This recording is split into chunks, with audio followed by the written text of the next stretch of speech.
Thank you, Mr Speaker. Kia ora koutou. Mr Speaker, it's comments been made this morning already that what this bill does indicate is the value of regulation.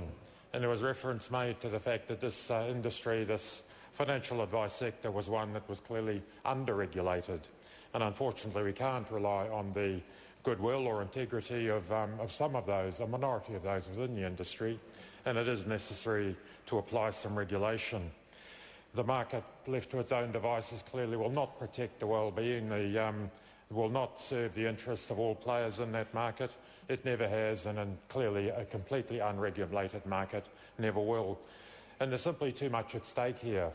We are talking about people who may well be investing all our life saving, all of the assets have managed to accumulate over many years of work and effort, and we have a responsibility as legislators to ensure we put the best possible policy settings in place to assure those people some reasonable protection, again notwithstanding that investment always does carry a measure of risk. In order to assess risk intelligently and accurately, one needs access to information, one needs honest, open disclosure, one needs a high level of transparency about exactly what it is one is investing in. And clearly that was not the case for many of the companies that have now failed and left a great deal of not only financial economic loss, but also significant human cost in their wake. Ill health, the breakup of relationships, even at the extreme end, the suicides of people who have simply lost everything they had and couldn't see any way forward other than that very sort of unfortunate and tragic end. So it's inappropriate, and it's a good thing this bill has come to the House and that it is passing through. I think it's important to acknowledge that this legislation on its own will not solve all of the problems that can be associated with industry. There are other issues, and one of those clearly is one, like many others on the committee and even outside of it, who have not found it entirely straightforward to penetrate some of the language which is commonplace to the financial sector. It's important that we continue to drive constantly to get plain English documents. When people are confronted with legalese, with jargon, they are clearly at a disadvantage.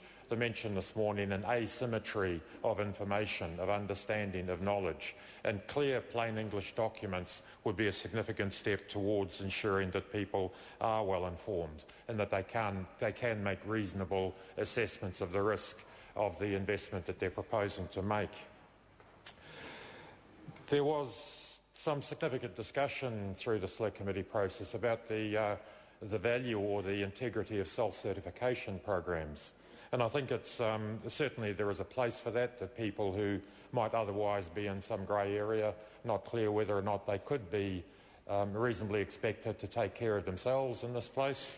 And people, on the balance, on the flip side of that, international experience that shows that some self-certification programs have in fact been abused, misused, and again leaving people vulnerable.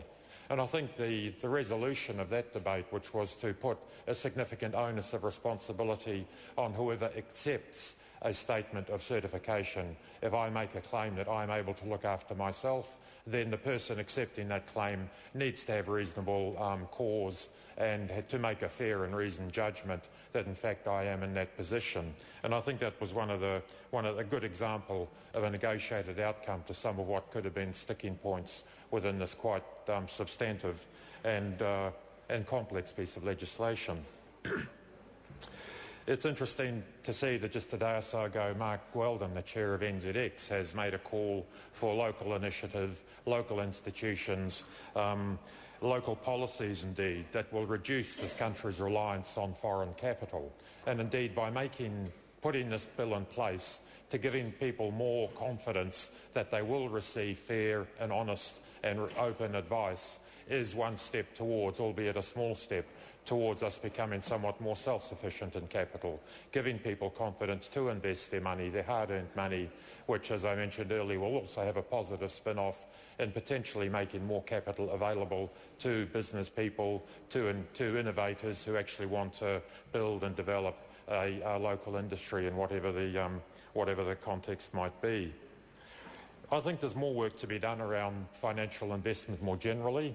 I think we need to create policy settings that encourage and improve the landscape for so-called angel investors, people who have funds and are willing to put it into sometimes unproven people who will offer venture capital on reasonable terms, because clearly in the New Zealand marketplace that is a key, that is a gap that does need filling. We have too little access for many of our creative, our design sector, our innovators who can actually build a sustainable economy in New Zealand, and by facilitating the entry into the market of angel investors, we'd go a long way to resolving that.